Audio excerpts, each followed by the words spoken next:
Talwalkars Better Value Fitness saw its revenue jump nearly 75%, incurred high finance, purchase and employee costs which hurt operational performance. Company says these expenses were incurred to scale up the number of wellness centers. To help us understand the numbers in greater detail, joining us on the show is CFO Girish Nair. Girish, good having you. Thanks much for joining in. Can you take us through the details of the numbers? Normally when there is such a significant uptick in revenues, it's followed by some operational leverage that companies typically show. For you, the EBITDA numbers or the EBITDA numbers have remained flat and margins have completely come off. Why has this happened? The thing is that new centers have opened. We are now ramping up the operations post the demerger in all the segments of our lifestyle business. So whether it is new form or the Mickey Mehta which we started, also the Zorba which we started. So the thing is that, but if you can see that the ramping up of the operations is showing a good impact in the form that there is a substantial increase in revenue, and this revenue has come at a comparatively with the lower increase in the fixed assets thing.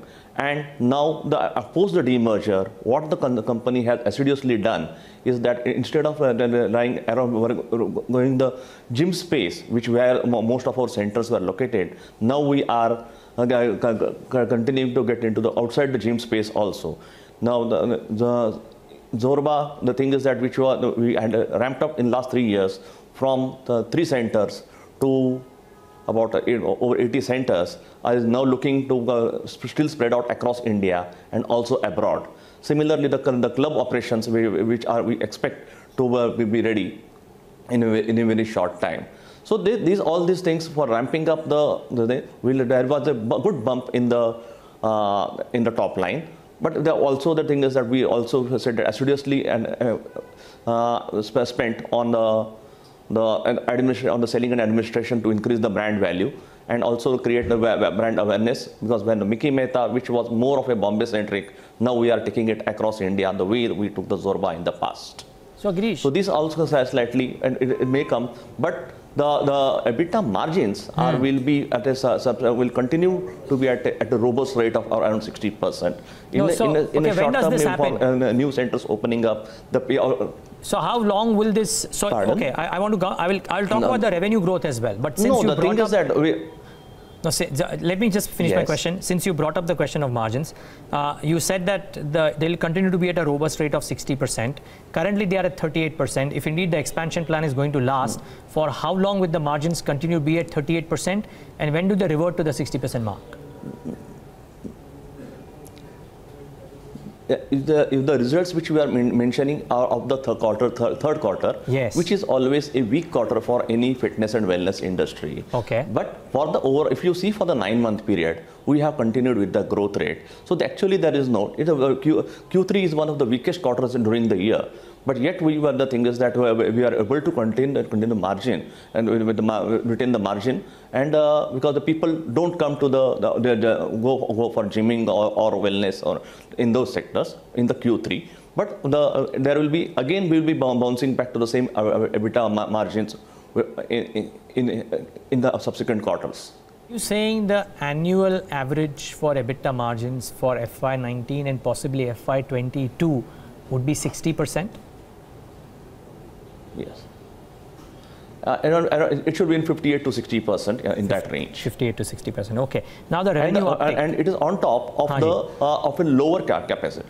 Okay. Revenue uptake will be should be in the range of 28-35% in that bracket. Okay. So there is extra effort that you put in Q3, which resulted in a 76% bump up. That should normalize to about 20-25% in the quarters ahead, is what you're saying. Yes. If the more number of centers open, that center or the new center growth will definitely come in, and we have been able to create value, means unlock the value by creating small dilutions in our subsidiaries in the like Zorba.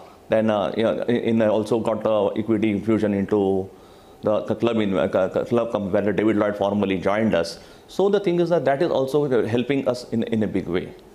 to maintain the rate of growth. Okay.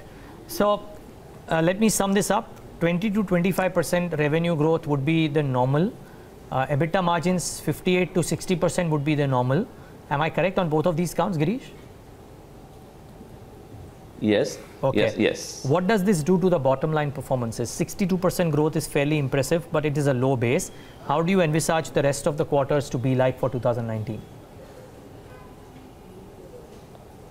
The beauty of this business, except for the club business, which is slightly capital intensive, all other revenue streams are asset light. Hence, there will be the impact of the depreciation or the interest due to high capital outlay will be minimal. Hence, this will improve the PAT margin significantly as the EBITDA margins continue to be high. Okay. I'm guessing when you're saying that the business model is asset light, which means that you will not need to raise any kind of funds, either debt or equity, for the expansion plan that you're speaking about. We should be able to continue with a minimal healthy debt equity ratio. We will be continuing to. Would you need to raise more funds? Going forward. Would you need to raise more funds, either debt or equity? No, the thing is that we have, as I mentioned in my 2 minutes back, that we have been able to do some small dilutions and create value at a significant valuation in my subsidiaries. So in those companies, the thing is that they will be on the own steam. Hence, not much debt will be required, not if for any reason whatsoever. And we believe with this kind of EBITDA margins, the thing is that the company will remain free cash flow positive. Okay, and we wish you all the best for that. Thank you so much for taking the time out and being with us today and giving us your thoughts. All the best for the quarters ahead.